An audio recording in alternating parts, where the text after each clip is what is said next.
ब्रादरान मिल्लत इस्लामी अस्सलामु अलैकुम व रहमतुल्लाहि व बरकातुहू। अल्हम्दुलिल्लाह अल्हम्दुलिल्लाहिल हन्नानिल मन्नान अल्लज़ी खलक़ल इंसान व अल्लमहुल बयान वस्सलातु वस्सलामु अला रसूलिही सय्यिदिल इंसि वल जान व अला आलिही व अस्हाबिही ज़विल खैरि वल इहसान अम्मा बअद फ़अऊज़ु बिल्लाहि मिनश शैतानिर रजीम बिस्मिल्लाहिर रहमानिर रहीम। लैसल बिर्र अन तुवल्लू वुजूहकुम क़िबलल मशरिक़ि वल मग़रिब वलाकिन्नल बिर्र मन आमन बिल्लाहि वल यौमिल आखिरि वल मलाइका वल किताबि वन नबिय्यीन व आतल माल अला हुब्बिही ज़विल क़ुर्बा वल यतामा वल मसाकीन व इब्नस सबील वस्साइलीन व फिर रिक़ाब व अक़ामस सलात व आतज़ ज़कात वल मूफ़ून बिअहदिहिम इज़ा आहदू वस्साबिरीन फिल बअसाइ वद्दर्राइ व हीनल बअस उलाइका अल्लज़ीना सदक़ू व उलाइका हुमुल मुत्तक़ून। सदक़ल्लाहुल अज़ीम। बारगाह रिसालत मुआब सल्लल्लाहु अलैहि वसल्लम में दुरूद पाक का हदिया पेश करें। अल्लाहुम्मा सल्लि अला सय्यिदिना मुहम्मदिन मअदनिल जूदि वल करम व आलिहि व अस्हाबिहिल किराम व इब्निहिल करीम व बारिक व सल्लिम सलातन दाइमतन सरमदन अबदा। अज़ीज़ान गिरामी वक़ार, सबसे पहली चीज़ इंसान को जो सीखनी चाहिए वो इंसानियत है। इंसानियत क्या चीज़ है? इंसान जो इस कायनात में आया है उसे अपनी इंसानियत मालूम हो, मैं क्यों आया हूँ, और उसके बाद फिर तमाम चीज़ें हैं। इसीलिए कुरान में अल्लाह ताला फरमाता है नेकी सिर्फ इसका नाम नहीं है कि तुम अपना मुंह मशरिक की तरफ कर लो, मगरिब की तरफ कर लो।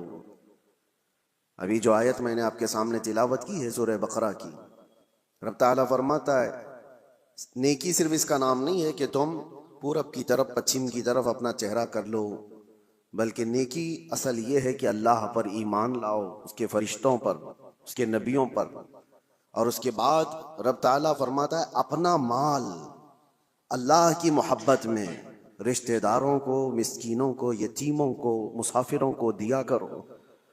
उनके जज्बात समझना, ये इंसानियत है। इंसानियत कहते किसे हैं? इंसानियत कहते हैं अपने अंदर से निकल करके दूसरे इंसानों की फीलिंग को समझना। वरना तो फिर वो सेल्फिश होता है, मतलबी होता है, सिर्फ वो अपनी सहूलियात के लिए दौड़ भाग कर रहा है, तो उसे इंसानियत पता ही नहीं होती। जैसा कि आज चल रहा है, हर कोई जो दौड़ रहा है उसका अपना एक टारगेट है, उसका अपना एक गोल है। वो चाहे बड़े से बड़ा नेता हो, वो जहां तक भी पहुंच जाए वो खामोश नहीं है, उससे आगे दौड़ रहा है। लेकिन उसकी दौड़ के पीछे रीजन अगर आप तलाश करेंगे तो यही मिलता है कि वो एक कंफर्ट जिंदगी चाहता है, एक आरामदेह जिंदगी चाहता है। उसको एक बड़ा बंगला चाहिए, अपनी औलाद को सेट करना है, सिर्फ और सिर्फ अपने हद तक सोच रहा है। वो बंदा कहाँ है जो दौड़ भाग करता है तो गरीबों के लिए, मिस्कीनों के लिए, या फिर दूसरे इंसानों के लिए जी रहा हो? इंसानियत उसको कहते हैं। वो बहुत खाल हैं, आज बहुत कम लोग हैं। मैं नहीं कहता कि सफ़े हस्ती से मिट गए, बहुत कम है। इंसानियत के लिए सबसे पहले इस रूए जमीन पर मैं आपको बताता हूं, कानून की शक्ल में कोई अगर यहां इंसानों के पास कोई चीज आई, दस्तावेज आई, तो सबसे पहले इस्लाम ने लाया है। सबसे पहले अल्लाह के हबीब सल्लल्लाहु ताला अलैहि वसल्लम ने सिर्फ और सिर्फ नमाजों की, ज़कात की, हज की तबलीग नहीं फरमाई। आप अगर हुजूर पाक सल्लल्लाहु ताला अलैहि वसल्लम की तालीमात का हिस्सा देखें तो अक्सर हिस्सा ये इंसानियत के मुतालिक है। और सबसे पहले आपको मैं अगर ये बताऊं, हुजूर पाक सल्लल्लाहु अलैहि वसल्लम ने फरमाया वो शख्स मोमिन ही नहीं जिसके शर से, जिसके फितने से उसका पड़ोसी महफूज ना हो, वो मोमिन नहीं है। दूसरी हदीस है, अल्लाह के हबीब सल्लल्लाहु अलैहि वसल्लम फरमाते हैं कि वो शख्स ईमान वाला नहीं हो सकता कि पेट भरकर खाकर सोया हो और उसका पड़ोसी भूखा सो रहा हो। एक रिवायत में है कि जब तुम अपने घर में सालन बनाओ तो पानी थोड़ा सा ज्यादा कर लो ताकि तुम अपने पड़ोसी को भी वो पहुंचा सको। जरूरी नहीं कि पानी वाला ही पहुंचाए, अगर तुम्हारी इस्तिताअत नहीं है, थोड़ा सा ही बनता है, तो ये एक मिसाल दी गई है। ये हैं दूसरों के हुकूक के सिलसिले में इस्लाम की तबलीग। आपको मैं बताऊं, ये इंसानियत है और जिससे आज दुनिया फरामोश कर चुकी है। सब के सब अक्सर मतलबी लाइफ जीना चाहते हैं, सेल्फिश लाइफ, जिसमें वो सिर्फ और सिर्फ उसका अपना चाहिए। और खास तौर पर ये बड़े बड़े शहरों की बात मैं अगर कहूं, मेट्रोपॉलिटन सिटीज जो हैं, बड़े बड़े अपार्टमेंट में रहने वाले लोग, हैरत होती है, उसी फ्लोर पे 20-20, 25-25 साल से लोग रह रहे हैं, लेकिन उनको पता ही नहीं है कि पड़ोस में कौन रहता है। बिल्डिंग में जनाजा निकल रहा होता है और लोगों को पता ही नहीं होता कि कौन मरा आज। इंसानियत ऐसी नहीं थी पहले। मियाँ, गांव की आज भी तहजीब ऐसी है कि गांव के किसी भी घर में छोटी सी भी बात हो तो पूरे गांव वालों को खबर हो जाती है और सब उसके घर जमा हो जाते हैं।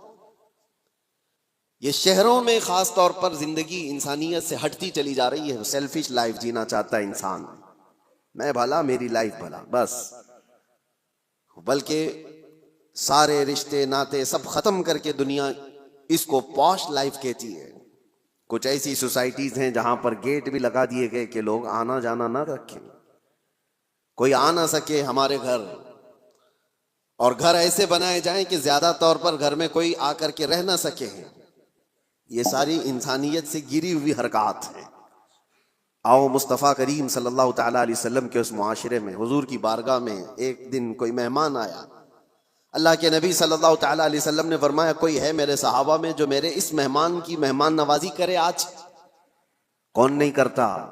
एक सहाबी हज़रत तलहा उठते हैं, कहते हैं या रसूल अल्लाह, मैं इनको घर ले जाता हूं। जबकि घर की क्या सिचुएशन है उन्हें खबर नहीं है।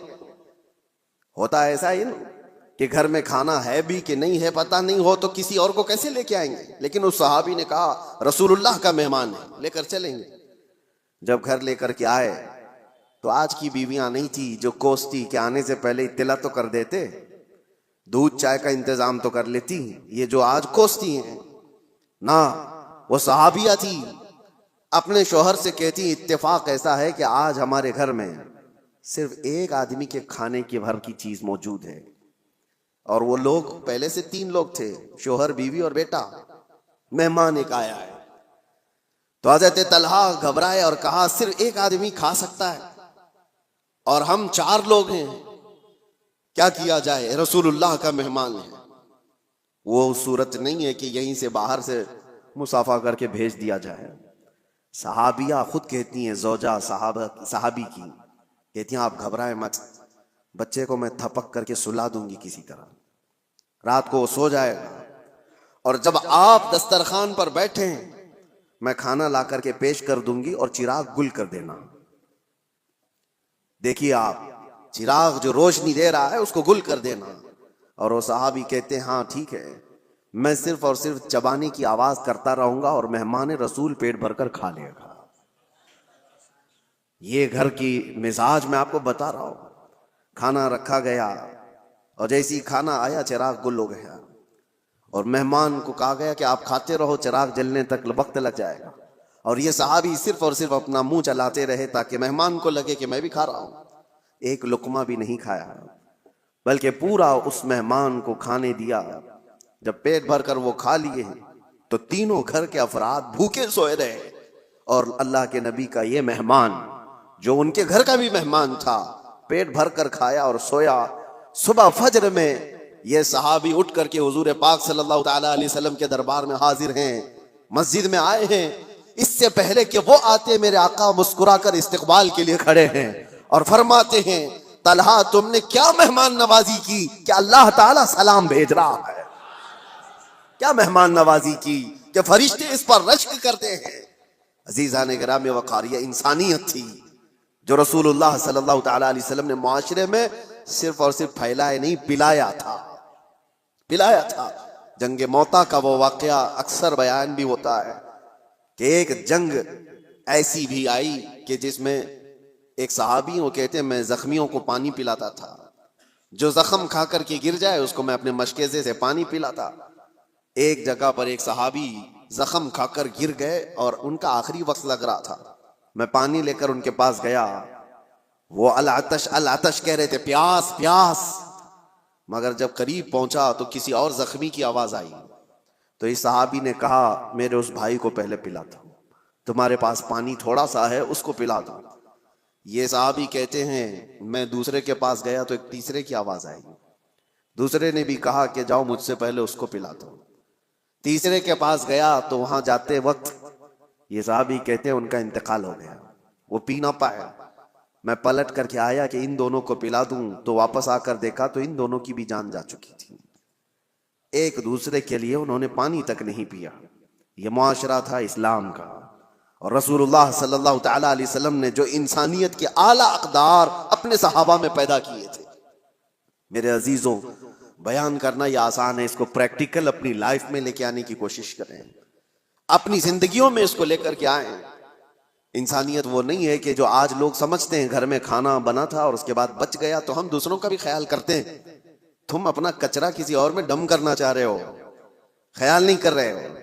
ख्याल उसको कहते हैं कि जब गरम खाना बना हुआ हो और पहले किसी और का ख्याल आ जाए, पहले किसी फकीर का ख्याल आ जाए। बच जाने के बाद बहुत सारे ऐसे, हम पहले जब दारुल उलूम में हुआ करते, मदरसा हम भी चलाते थे, अक्सर लोग शादी में वलीमे में दिन भर मसरूफ और रात को खाना बचा है तो कहते हैं मदरसे के बच्चों को खिला देंगे। बच्चों को ला करके खिलाने के लिए बड़े बड़े आधे आधे देग बचे हुए लेकर के आते हैं और फिर वो उसको सवाब समझते हैं। हमने उनसे कहा था, ये मेहमानाने रसूल हैं जो तलबा हैं, जो रसूलुल्लाह सल्लल्लाहु तआला अलैहि वसल्लम के मेहमान कहलाते हैं, दीन का इल्म हासिल करने वाले ये तालिब इल्म, और तुम उनको अपने घर का बचा हुआ कचरा लाकर ढम करना चाहते हो। क्या तुम समझते हो? और इसको नेकी समझ रहे हो और फख्र कर रहे हो। फख्र उस वक्त होता जब तुम्हारा खाना बनकर तैयार होता, तुम्हारे अपने खाने से पहले मेहमाना ने रसूल का ख्याल किया होता कि इनका भी इतना हिस्सा है इसके अंदर। अजीजा ने गिरामी वक़ार, इंसानियत सिर्फ और सिर्फ अपनी खातिर जीने का मतलब नहीं है।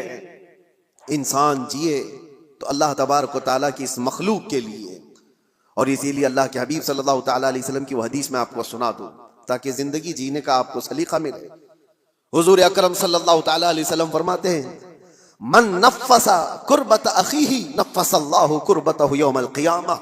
जिसने अपने किसी भाई की किसी एक तकलीफ को आसान कर दिया, किसी तकलीफ में फंसा हुआ था, वो किसी दुश्वारी में मुलव्विस था, आपने अपनी मेहनत से अपने किसी भाई की तकलीफ को आसान किया, मेरे आका फरमाते हैं क़यामत के दिन उसकी तकलीफों को अल्लाह आसान कर देगा। और क्या चाहिए, और क्या चाहिए? आखिरत में अगर हमारी तकलीफें खुल जाती हो, इससे बड़ा आपको अजर क्या चाहिए? वहां के हालात तो ऐसे हैं कि बड़े बड़े लोग डरे हुए होंगे, पता नहीं चलता कि नमाजें बख्शवा लेंगी या ज़कात या हज, या फिर ये भी नहीं पता चलता कि सब में पकड़े जाएंगे। इसीलिए आखिरत के लिए अगर अल्लाह के नबी ने ये वादा फरमाया है तो ये बहुत बड़ी चीज है मेरे अजीजों। रास्ते से तकलीफ दह चीज को हटाना, हुजूर फरमाते हैं इमाततुल अज़ा अनि तरीक़ सदक़तुन, रास्ते से तकलीफ देने वाली किसी चीज को उठा देना एक सदक़े का सवाब है, एक सदक़े का सवाब है। मैंने पढ़ा था, एक बुजुर्ग थे, आपको हैरत होगी सुन करके, पहाड़ के ऊपर उन्होंने 60 साल जिंदगी गुजारी।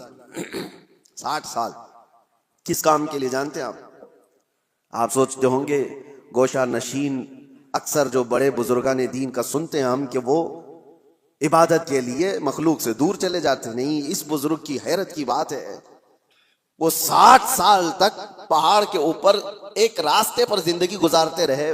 किस लिए? उनसे किसी ने पूछा था, पहाड़ों पर जो रास्ता होकर गुजरता है, घोड़े दौड़ते हुए आते थे, तो अक्सर आपने देखा होगा आज भी जो पहाड़ों के रास्ते होते हैं, घाटी के रास्ते जिनको कहते हैं, बहुत उसके अंदर टर्न होते हैं, वो सीधे रास्ते होते नहीं है, बहुत ज्यादा उसके अंदर पेच होते हैं। वो बुजुर्ग एक ऐसी जगह पर अपनी झोपड़ी लगाए हुए थे जिसके पीछे पूरी खाई थी और सामने से रास्ता था, और वो एक डेंजर जगह थी। वो कहते हैं कि वो सिर्फ उन्होंने 60 साल वहां पर इसलिए गुजारे कि आने वाला जो भी मुसाफिर आता उसको सामने की खाई दिखती नहीं, और कई मर्तबा घोड़े छलांग लगाकर उधर चले जाते थे, वो खाई की तरफ चले जाते थे। उस खाई के पास जैसे आज डिवाइडर होता है, आज तो बहुत कुछ सेफ्टी के लिए चीजें बना दी गई हैं, या खंबा रख दिया गया है निशानी के तौर पर कि यहां से टर्न है। उस वक्त उस बुजुर्ग ने 60 साल सिर्फ इसलिए गुजारे कि आने वाले मुसाफिरों को हम रास्ता टर्न कर दे, इशारे से वो बता देते कि यहां पर रास्ता खत्म है, तुम यहां से मोड़ लो। सिर्फ इस काम के लिए उन्होंने 60 साल गुजारे। हैरत होती है, कुछ वो लोग हैं जिन्होंने अपनी जिंदगियां अल्लाह तबारक व तआला की इस मखलूक के लिए वक्फ की, सिर्फ अपने लिए नहीं जी। और इंसानियत इसी का नाम है। और एक हदीस पाक मुस्लिम शरीफ की मैं आपको सुना दूं, बल्कि ये सही हदीस कई सिहा में मौजूद है, बुखारी मुस्लिम। अल्लाह के नबी सल्लल्लाहु तआला अलैहि वसल्लम इरशाद फरमाते हैं, अल मुस्लिम मन सलिम अल मुस्लिमून मिन लिसानिही व यदिही। मुसलमान तो वो है जिसकी जुबान से और जिसके हाथ से दूसरे लोग महफूज रहे। वही मुसलमान है जिसकी जुबान से और जिसके हाथ से दूसरे मुसलमान महफूज रहे। और जो दूसरों की टांग खींचने में अपनी जिंदगी गुजार देता हो तो उसे अपने आप का एहतिसाब करना चाहिए, वो मुसलमान है या नहीं। लोगों ने आपके आज क्या समझ लिया है दीन को। दीन का मतलब दाढ़ी रख लेना और टोपी पहनना और जुब्बा पहनना, मस्जिदों में नजर आना। मैं आपको बताता हूं, दीन के अगर 2 हिस्से किए जाए ना, इबादात और मामलात। इबादात नमाज है, रोजा है, हज है, ज़कात है, तस्बीह व तहलील, खैरात, ये सारी चीजें इबादात में आ गई। इबादात का कितना % दीन में है। और मामलात में क्या क्या आ गया। मामलात में सारे हुकूक, माँ बाप के हुकूक, भाइयों के हुकूक, बहनों के हुकूक, औलाद के राइट्स, पड़ोसियों के राइट्स, उस्ताद शागिर्द के, मालिक आका के, गुलाम आका के, ये सारे हुकूक, बीवी के हुकूक, शोहर के हुकूक, तलाक, इद्दत, निकाह, खरीदो फरोख्त, बाजारों के हुकूक, ये सब चीजें मुआमलात में आ गए। एक हिस्सा है दीन का इबादात और एक हिस्सा है मुआमलात। मुआमलात और इबादात दीन में कितने कितने % है आपको पता है। इबादात कुल मिलाकर के 25% है और मुआमलात 75% दीन में। मुआमलात 75% है और इबादात 25% है। और आज लोग क्या समझते हैं, जो इबादात में बहुत नजर आता है, अरे वो दीनदार आदमी है। नमाजों में, उसकी दाढ़ी में, उसकी टोपी में नजर आता है तो वो दीनदार है। मियां वो तो सिर्फ 25% का दीनदार है। असल दीनदार वो है जो मामलात में अच्छा है, मामलात में पक्का है। यहां नमाजें भी पढ़ता है और लोगों को धोखे भी देता है। कुछ लोगों ने दाढ़ी सिर्फ इसलिए रखी कि लोगों को टोपी पहनाए, लोगों को धोखा दे। ये इंसानियत नहीं है मेरे अजीजों, वो गद्दार है। और लोग जो ये समझते हैं कि लोग दाढ़ी वाले धोखा देते हैं, ऐसा नहीं है। दाढ़ी वाले नहीं धोखा देते, धोखा देने वाला दाढ़ी रख लेता है। दाढ़ी वाले चोर नहीं होते, बल्कि चोर दाढ़ी रख लेता है ताकि वो अपनी चोरी को आसानी से निभा सके। इस बात को, फर्क को आप समझा करें। और जिसने इस चीज को इस्तेमाल किया वो दुनिया में भी खाइब व खासिर है, आखिरत में भी बहुत जलील और रुस्वा होगा। मामलात में आप पक्के हो जाएं। जिसके साथ जो बात हुई है उसको मुकम्मल रखें, बातों में हेरा फेरी ना हो। झूठ बोलना और धोखा देना, आज जैसे कि लोग मामलात में शक करने लगे कि मुसलमानों के साथ डील करना मुश्किल है, कि पता नहीं है कब भाग जाए, कब धोखा देते।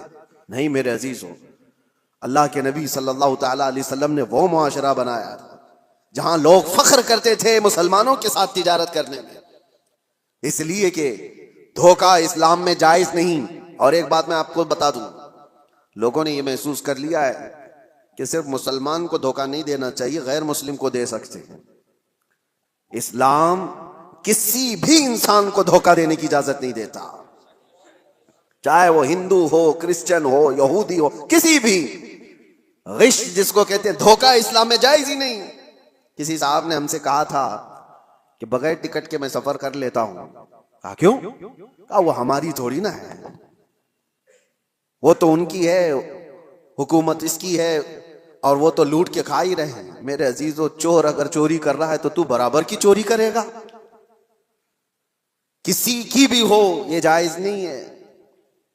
इस्लाम में गिश और धोखा किसी तरह से जायज नहीं। कई ऐसे मसाइल हमारे पास आते हैं, जॉब करने वाले बच्चे नौकरियां करते हैं कंपनियों में, उनके मालिक नॉन मुस्लिम हैं, कई मर्तबा वो ये पूछते हैं क्या हम अपनी कुछ चीजें इनसे छुपा करके हासिल कर सकते हैं जबकि वो गैर मुस्लिम है? ना, जायज नहीं है। बल्कि वहां तुम्हारे लिए और बड़ी जिम्मेदारी हो जाती है, और बड़ी जिम्मेदारी हो जाती है। सिर्फ तुम्हारे उसके साथ मामलात ही नहीं है, बल्कि उस वक्त तुम इस्लाम के रिप्रेजेंटेटिव हो, वो तुम्हारे जरिए से इस्लाम को देख रहा है।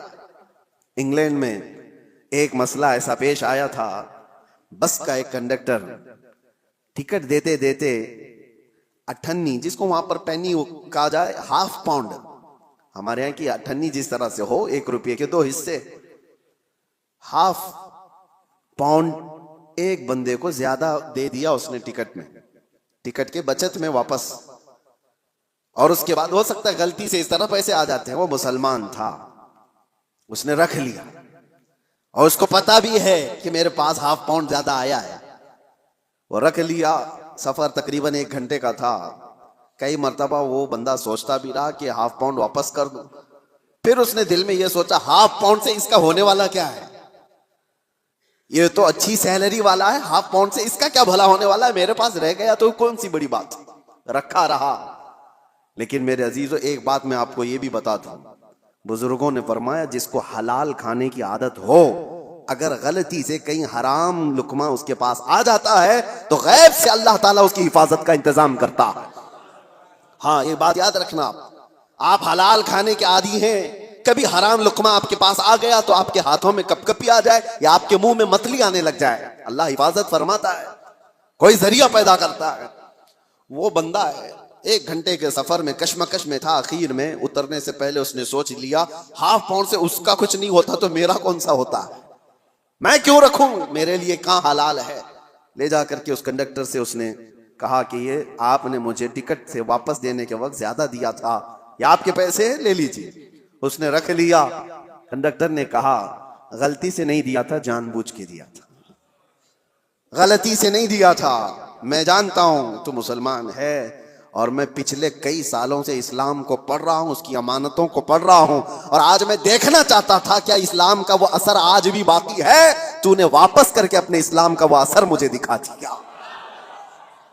मेरे अजीजों, आप सिर्फ ये ना समझें कि मामलात में सिर्फ आप हैं और सामने वाला है, आप इस्लाम के तर्जुमान हैं उस वक्त, इस्लाम के एम्बेसडर हैं आप उस वक्त, इस्लाम के रिप्रेजेंटेटिव हैं, मेरे आका के अखलाक के अलमबरदार हैं। दुनिया आपको देख करके इस्लाम सीखना चाहती है, आपको देख करके इस्लाम को समझना चाहती है। किताबों से पढ़ा होगा, अमल से समझ जाते हैं। इसलिए अपने मामलात को सही करो। जो बात मैं अर्ज कर रहा था वह इंसानियत की, इंसानियत इस्लाम ने जो सिखाई है, मैं चैलेंज के साथ कहता हूं, पूरी कायनात में इसका मसील, इसकी नजीर नहीं ला सकते, नहीं ला सकते।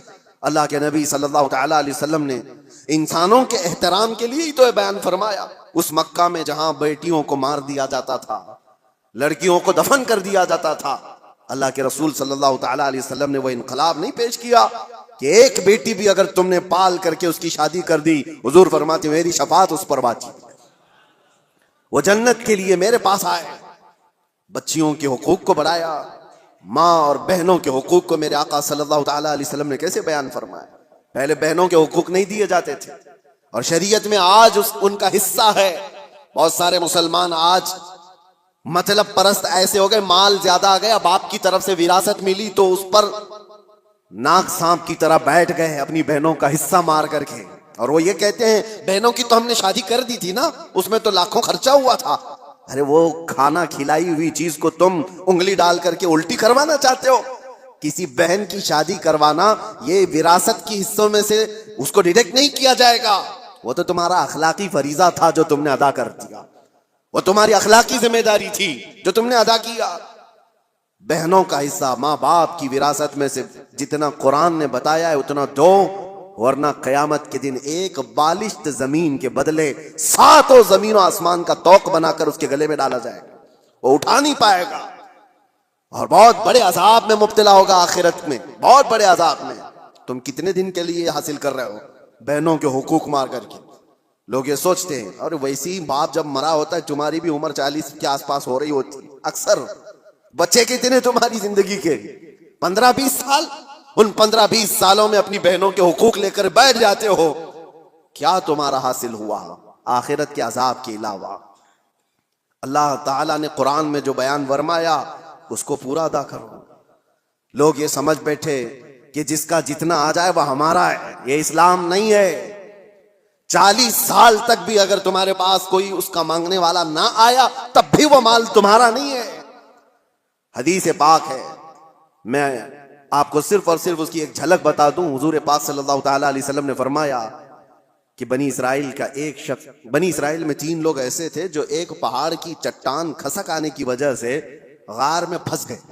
वो तो पनाह लेने के लिए रुके थे और एक चट्टान आकर गार के मुंह पर गिर गई, फंस गए, वही कब्र बन गई। रोने लगे, गिड़गिड़ाने लगे, कोई उनके पास आसरा नहीं था कि निकल जाएं।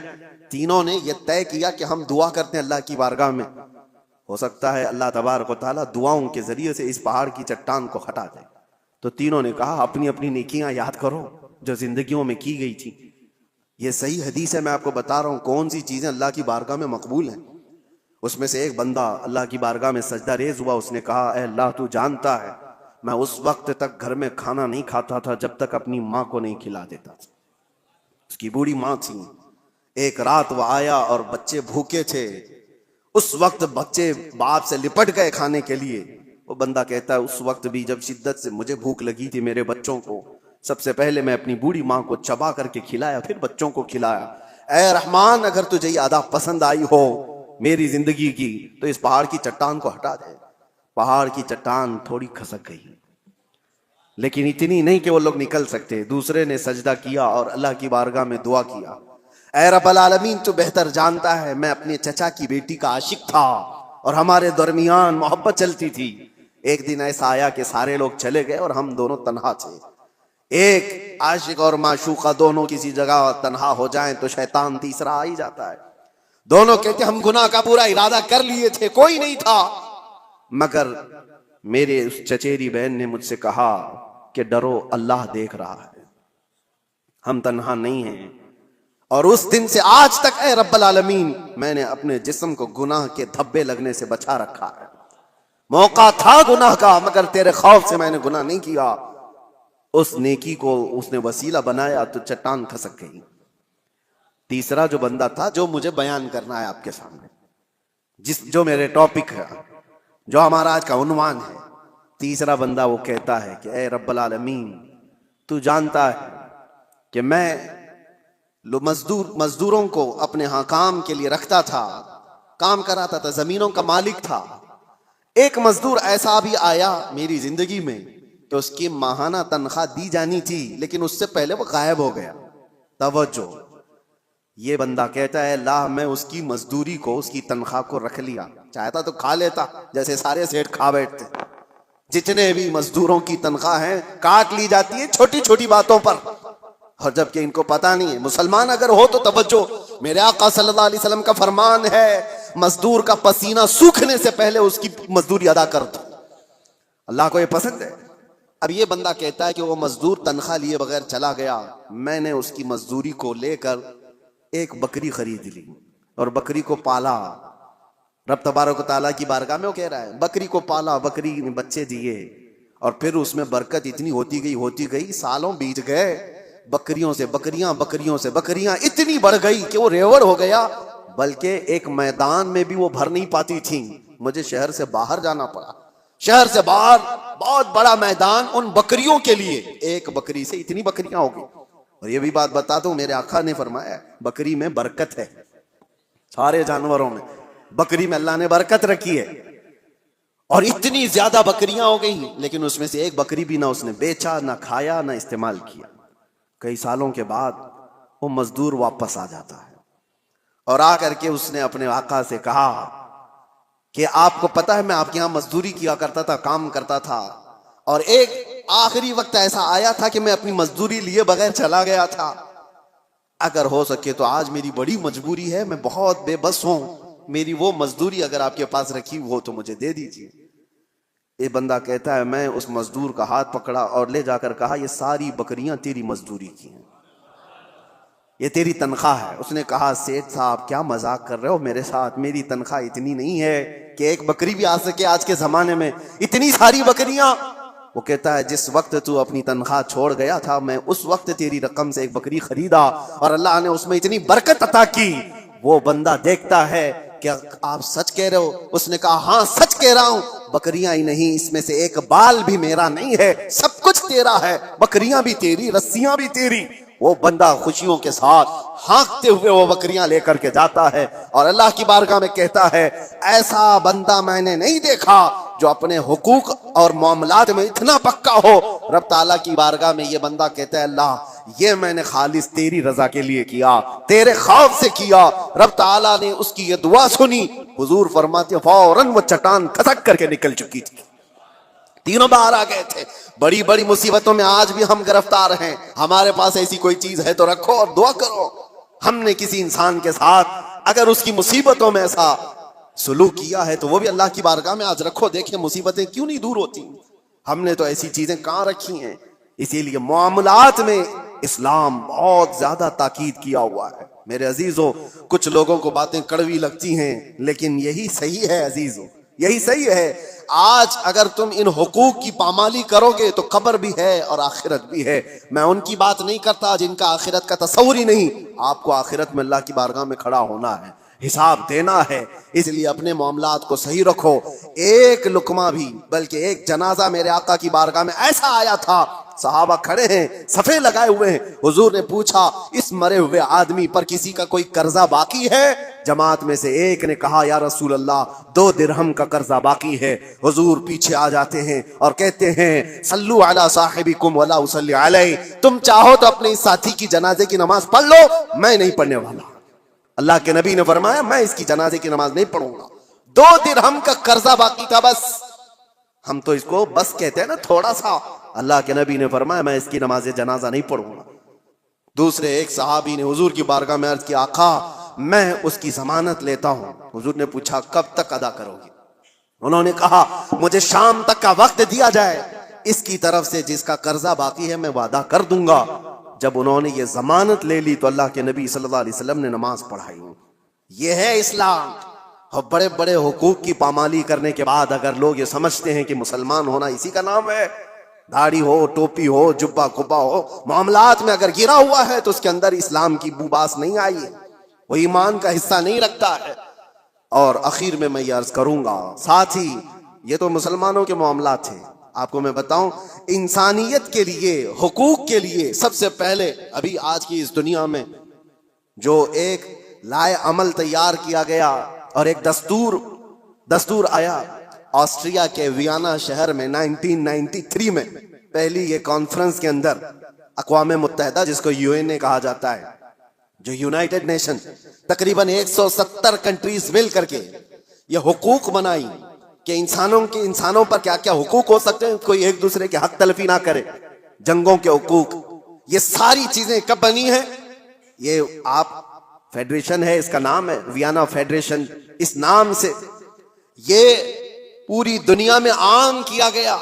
1993 की बात कर रहा हूं, आज से तकरीबन सिर्फ और सिर्फ 32 साल पहले, समझ रहे हैं आप, 32 से 33 साल पहले पूरी दुनिया में इंसानों के हुकूक के लिए एक लाएअमल बनाया गया, एक दस्तूर बनाया गया। मुझे हैरत होती है पढ़कर, इस नई दुनिया में सिर्फ 32-33 साल पहले तुम इंसानों के हुकूक लाए हो। जरा तारीख पढ़े होते आज से 1400 साल पहले इससे ज्यादा हुकूक मोहम्मद रसूलुल्लाह ने बयान फरमाया। मेरे आका सल्लल्लाहु अलैहि वसल्लम सिर्फ बयान नहीं किया, हदीसों में उसको महफूज कराया है और पूरे दस्तावेजात आज महफूज हैं हमारे पास, पूरे महफूज हैं। आप अगर जाकर देखें फिक़ह की किताबों में, फिक़ह जो मसले मसाइल वजू के, नमाज के, आपके रोजे के, जितने भी मसाइल, इनको फिक़ह कहा जाता है। हमारी फिक़ह में अगर आपको मैं बताऊं 2 बड़ी किताबें आपको मिलती हैं, हिदाया, हमारे फिक़ह हनफी की किताबें जो हमने पढ़ी, बहुत बड़ी बड़ी ज़ख़ीम किताबें। एक किताब के अंदर वजू से लेकर के नमाज, रोजा, हज, ज़कात सारे मसाइल आ गए, और दूसरी एक पूरी जिल्द है जिसमें सिर्फ और सिर्फ खरीदो फरोख्त के मसले हैं, सिर्फ और सिर्फ मामलात, सब जो मैंने अभी बयान किया आपको मैं बता रहा हूं इसीलिए कि इतने महफूज दस्तावेजात हक हुकूक के लिए किसी के यहां नहीं है। आज कावानीन बने हैं कि एक माल दूसरे से खरीदो तो उसके क्या क्या हुकूक हैं, जबकि 1400 साल पहले मेरे आका सल्लल्लाहु अलैहि वसल्लम ने हुकूक कैसे बयान किए कि अगर तुमने किसी जगह पर जाकर के माल खरीदा तो उसके कितने हक हैं, कि तुम्हें कितने में लेना है, कि उसको कितने में देना है। ये भी रिबह फासिद नहीं होगा, गल्ला जमा करके नहीं रखेगा कि जब लोगों के पास माल की किल्लत आए तो निकालेगा। ये सारे हुकूक के सिलसिले में इस्लाम पहले से बयान किया हुआ है। यहां तक कि एक मशहूर आपको बात बता दूं, मशहूर मंगनी के सिलसिले में आप लोग सोचते होंगे ये मंगनी क्या होती है, शादी से पहले एक एंगेजमेंट का जो रस्म है, इस्लाम में इसका क्या कॉन्सेप्ट है, क्या तस्वुर है, मंगनी क्यों करते हैं। इस्लाम में एक मसला है, तवज्जो। कोई माल मैं खरीदने के लिए गया, मिसाल के तौर पर एक कालीन मुझे खरीदनी थी, मैंने साहबे माल से यानी दुकान वाले से उसकी कीमत लगाई, उसने कहा ये 1000 रुपए की। अभी हमारी बातचीत चल रही है, दूसरे साहब आए और उन्होंने उसकी बोली लगा दी। हुजूर फरमाते हैं ये जायज नहीं जब तक कि तुम्हारा पहला भाई बात मुकम्मल ना कर ले। अपने भाई की बै पर बै जायज नहीं। समझ में आ रही है आपको बात? मसला है ये शरीयत का। मैं अगर खरीद रहा हूं तो दूसरा उसमें घुस करके ना खरीदी की बात ना करे जब तक मेरी डील मुकम्मल नहीं हो जाती। या तो मैं छोड़ दूं या तो मैं ले लूं, निकल जाऊं, उसके बाद दूसरे का हक है। ये इस्लाम का मसला है। यही कॉन्सेप्ट है मंगनी का। मंगनी क्यों की जाती है? किसी लड़की को आपने देखा, पैगाम निकाह भेज दिया और लड़की ने कबूल कर लिया, शादी अभी नहीं हुई और ये ऐलान किया जा रहा है, अल्लाह के नबी सल्लल्लाहु अलैहि वसल्लम ने फरमाया तुम्हारे भाई ने किसी लड़की को निकाह का पैगाम भेज दिया है तो अपने भाई के पैगाम पर फिर कोई दूसरा आदमी पैगाम भेज नहीं सकता, हराम है उसके लिए। अब वो उसको पूछ नहीं सकता क्योंकि जब तक उनकी डील मुकम्मल ना हो जाए, या तो टूट जाए, खत्म हो गई कि नहीं करना है शादी, तो उसके बाद नए सिरे से अगर कोई चाहे तो फिर उसके पास पैगाम निकाह भेज सकता है। वरना जब तक कोई मुसलमान किसी औरत के निकाह के पैगाम भेजा हुआ है उस वक्त तक दूसरा कोई उसको पैगाम निकाह नहीं भेज सकता। यह है हुकूक इस्लाम में, इतना ज्यादा महफूज रखा गया है। हैरत की बात यह है कि मुसलमान आज कम इल्म हो गए, जाहिल हो गए, पढ़ते नहीं हैं। वरना तुम्हारे दीन में अल्लाह ताला ने कोई कमी नहीं रखी, कोई एक अदना सा शायबा भी नहीं है। ये वो दीन है जिसकी शुरुआत होती है अलिफ लाम मीम ज़ालिकल किताबु ला रैब फीह। ये वो अजमत वाली किताब है जिसमें शक की गुंजाइश ही नहीं। आओ मेरे अजीजों, मुस्तफ़ा करीम सल्लल्लाहु ताला अलैहि वसल्लम के कदमों में इस दीन से बेहतर दस्तूर तुम्हें कायनात में कहीं नहीं मिलेगा, इससे बेहतर जिंदगी तुम्हें कहीं नहीं मिलेगी। जानवरों वाली जिंदगी यहाँ नहीं है जो इंसान को आज फैशन के नाम पर उठा करके बाजार की जीनत बनाया गया है, बल्कि यहाँ मैं सच बताऊं, लोगों ने मेटल तो बनाकर तरक्की की होगी, एरोप्लेन तक बनाया होगा, कंप्यूटर बनाया होगा, मोबाइल बनाया होगा, लेकिन मदीने के ताजदार ने इंसान बनाए हैं, इंसान बनाए हैं। और इंसान बनाना कायनात का सबसे बड़ा चैलेंज है। मेटल से तो कुछ भी बना लोगे, लेकिन इंसान के अंदर इंसानियत डालकर उसको आला बना दो, ये बहुत बड़े कमाल की बात है। और ये बात कहीं मिलती है अमेरिका में, यूके में, कहीं पर भी जाओ, इनसे पूछो बने हुए इंसान कहाँ हैं, उनके पास मेटल की तरक्कियां बहुत हैं, रूह से पुरमग़ज़ कोई इंसान नहीं मिलता। हाँ, इंसान अगर कहीं बनाए गए हैं तो ताजदार मदीना के दरबार में अबू बकर आए थे तो सिद्दीक बनाए गए हैं, उमर आए थे तो फारूक बनाए गए हैं, उस्मान आए ज़ुन्नुरैन बनाए गए, अली आए थे 9 साल की उम्र में, मेरे मुस्तफा ने हैदर कर्रार बनाकर भेजा है। इंसान बनाए गए हैं, अपने आप को भी इंसान बनाओ। तो आओ मेरे मुस्तफा करीम के कदमों में उठो, कुव्वत इश्क से हर पस्त को बाला कर दो, दहर में नाम मोहम्मद से उजाला कर दो। व आखिर दावाना अनिल हम्दुलिल्लाहि रब्बिल आलमीन।